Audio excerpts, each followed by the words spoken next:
सारे पक्षी खुशी खुशी अपनी जिंदगी बसर कर रहे थे। इस जंगल में भोजन की तो बिल्कुल भी कमी ना थी, क्योंकि इस जंगल में बहुत सारे आमों के दरख्त थे। वो सारा दिन पक्षी आम खाते रहते थे। जब भी किसी पक्षी का मन होता तो वो पेड़ पे जाता और एक आम तोड़ के खा लेता, और कभी भी कोई पेड़ किसी पक्षी को फल तोड़ने से मना नहीं करता था। इसी जंगल में पक्षियों का सरदार पेड़, महाराज पेड़, बड़ा पेड़ रहता था, जिसे सब पक्षी महाराज पेड़ कहते थे। इसी जंगल में एक उल्लू महाराज थे।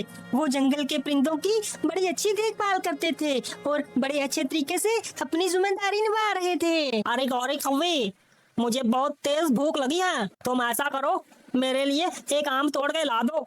मुझसे भूख से उड़ा नहीं जाता। अरे कालू, मुझसे नहीं होता, मुझे भी भूख लगी है, लेकिन मैं तुम्हारी नौकर नहीं हूँ जो आम ला के दूं। भूख लगी है तो जाके खा लो, बल्कि मेरे लिए भी एक ले आना। अरे गौरी, तुम ऐसा ना करो, मेरे पेट में चूहे कूद रहे हैं। चलो ऐसा करते हैं, ना तुम मेरे लिए लेके आओ, ना मैं तेरे लिए लेके आता हूँ। दोनों चलते हैं, जाके खा आते हैं। हाँ, ये ठीक है, चलो चले। अब रास्ते में मेरे से झगड़ना मत। फिर कालू कौवा और गौरी कौवी उड़कर आम खाने के लिए चले जाते हैं। कालू कौवा और गौरी कौवी एक आम के पेड़ के पास आते हैं और दोनों अपना अपना आम तोड़कर मजे मजे से खाना शुरू कर देते हैं। तुमने बस एक आम खा लिया है ना, तो अब यहाँ से चले जाओ। अगर तुमने सारे आम खा लिए तो आम खत्म हो जाएंगे, हमारा क्या बनेगा, हम क्या खाया करेंगे। तुम अब जाओ दोनों यहाँ से। अरे तोते, तुम तो मेरे साथ बात ना करो। तुमने जो कल मेरे साथ किया है वो मैं पूरी जिंदगी नहीं भूलूंगा। स्टोरी आगे देखने से पहले हमारी इस वीडियो को लाइक कीजिए और चैनल को सब्सक्राइब कीजिए। अरे कालू, तुमने मुझे क्यों नहीं बताया इस तोते ने तुम्हारे साथ क्या किया है कि तुम इसे पूरी जिंदगी माफ नहीं करोगे। मुझे भी बताओ। गौरी कौवी, इसने कल तोते ने महाराज से मेरी शिकायत की है। उसे कहने लगा कि मैं सारे आम तोड़ के खा जाता हूँ, बहुत ज्यादा खाता हूँ।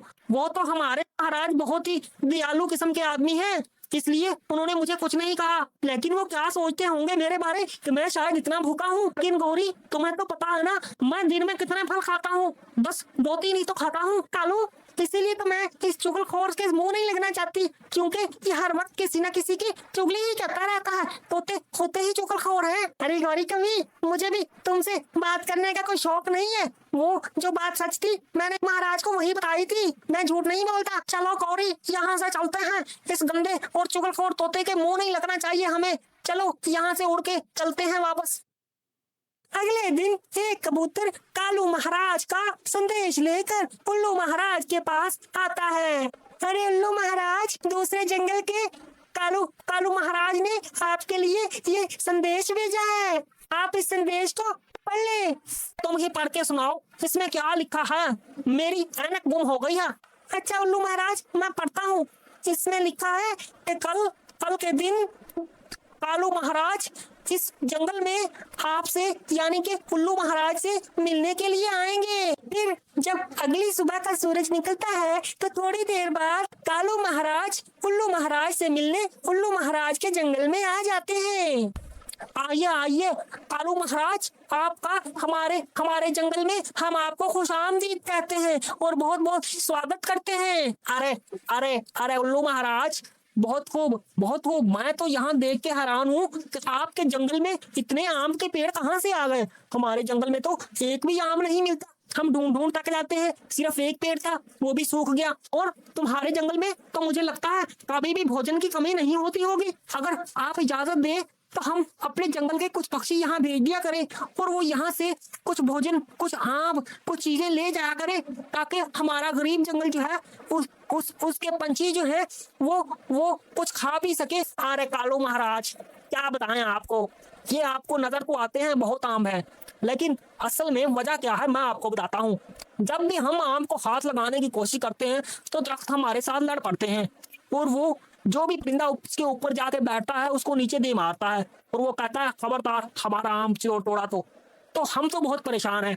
हम कहते हैं कि हमारे जंगल में आम भी इतने हैं लेकिन हम खा भी नहीं सकते, तो इसलिए हम खुद मजबूर हैं, क्योंकि हम भी इन आमों को नहीं खा सकते।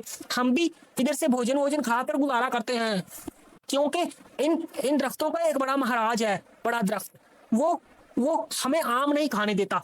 उन्होंने दूसरे दरख्तों को मना किया हुआ है कि किसी परिंदे को आम को हाथ भी ना लगाए और मुंह भी ना लगाए। उल्लू महाराज की ये सारी बातें पास में खड़ा एक आम का पेड़ सुन लेता है और वो जैसे ही उल्लू महाराज की ये सारी बातें सुनता है वो हैरान हो जाता है। वो कहता है, हैं उल्लू महाराज ये क्या कर रहा है? उसे उल्लू महाराज की ये बातें सुन के बहुत गुस्सा आता है। ये उल्लू महाराज क्या बातें कर रहे हैं? हमने हमने हमने कब इनको मना किया? हमने तो कभी किसी पक्षी को मना ही नहीं किया। और ये उल्लू महाराज हमारे हमारे महाराज पेड़ की भी तौहीन कर रहा है, उस पे झूठे इल्जाम लगा रहा है। बस अब बहुत हो गया। अब ये बात मुझको बड़े पेड़ तक पहुंचानी होगी। फिर वो आम का पेड़ ये बात अपने साथ वाले पेड़ को बताता है और उसके साथ वाला पेड़ उसके साथ वाले पेड़ को और उसके साथ वाला उसके साथ वाले को, और इस तरह ये बात फैलती फैलती पहुंचती पहुंचती पहुंच जाती है महाराज के पास जो बड़ा पेड़ है। अरे उल्लू महाराज ने हमारे साथ बहुत बुरा किया है और हमने तो कभी किसी पक्षी को अपने से आम खाने का मना नहीं किया। हम तो चाहते हैं कि वो आम खाए, लेकिन उसने ऐसा क्यों किया? ये हमारे दरख्तों को हमारे सारे दरख्तों को बदनाम कर रहा है। आज उल्लू महाराज ने कौवे महाराज के सामने हमारी नाक कटवा दी और हमें बुरा भला कहा। बस बस बहुत हो गया। आज से मेरा कोई भी पेड़ इन पक्षियों को आम नहीं खाने देगा। जाओ जाओ ये जंगल के सारे पेड़ों को बता दो कि बड़े महाराज का ये हुक्म है कि आज के बाद जंगल का कोई पेड़, कोई भी आम का पेड़ किसी भी पक्षी को आम खाना तो दूर, आम को हाथ भी ना लगाने दे। अगले दिन सुबह होती है। चिड़िया जंगल में एक आम के पेड़ के पास आम खाने जाती है और आम का पेड़ चिड़िया से कहता है, यहाँ से चली जाओ, आप आम ना तोड़ना मुझसे। आज के बाद मैं आपको एक भी आम नहीं दूंगा। और ये बड़े पेड़ का हुक्म है कि किसी भी परिंदे को कोई भी आम ना दे, किसी भी पक्षी को कोई भी आम आज के बाद नहीं दिया जाएगा। हाय ओ हाय, ओए गिर गया मैं, मेरी कमर टूट गई, मुझे क्या हो गया? अरे पेड़ जालिम, तुमने मुझे अपने ऊपर से इतनी जोर से नीचे क्यों गिरा दिया है? अरे मैं तो तुम्हारे ऊपर से आम तोड़ने लगा था, ये तुमने क्या कर दिया? अरे बड़े पेड़ का हुक्म है कि आज के बाद हम में से कोई भी पेड़ पक्षियों को आम नहीं तोड़ने देगा। लो महाराज, अब हमारा क्या होगा? बड़े पेड़ ने तो सारे पेड़ों को मना कर दिया है कि किसी भी पक्षी को कोई भी आम ना दे। अब हम कहाँ से खाना खाएंगे? हम भोजन के बिना मर जाएंगे। हाँ महाराज, मैं भी ऊपर से फल तोड़ने लगा था तो पेड़ ने मुझे जोर से पकड़कर जमीन पर दे मारा कि मेरी कमर की हड्डी हिल गई है, अभी तक कड़कड़ कर रही है।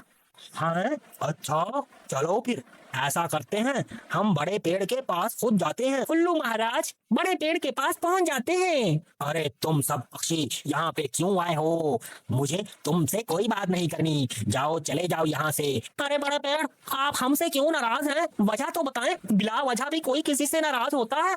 उल्लू महाराज, हम सब पेड़ों ने तुम्हें बहुत आम दिए, लेकिन तुमने क्या किया, सोचा है कभी? बड़ा पेड़ उल्लू महाराज को बताता है कि उल्लू महाराज ने किस तरह कालू महाराज के सामने हम सब पेड़ों की बुराई की थी। अरे बड़े पेड़, तुम भी ना बच्चे ही हो, तुम जो सोच रहे हो वैसा कुछ भी नहीं है। तुम समझते हो मैंने तुम्हारी बुराई की थी। अरे वो बुराई नहीं थी, वो तो एक चालाकी थी।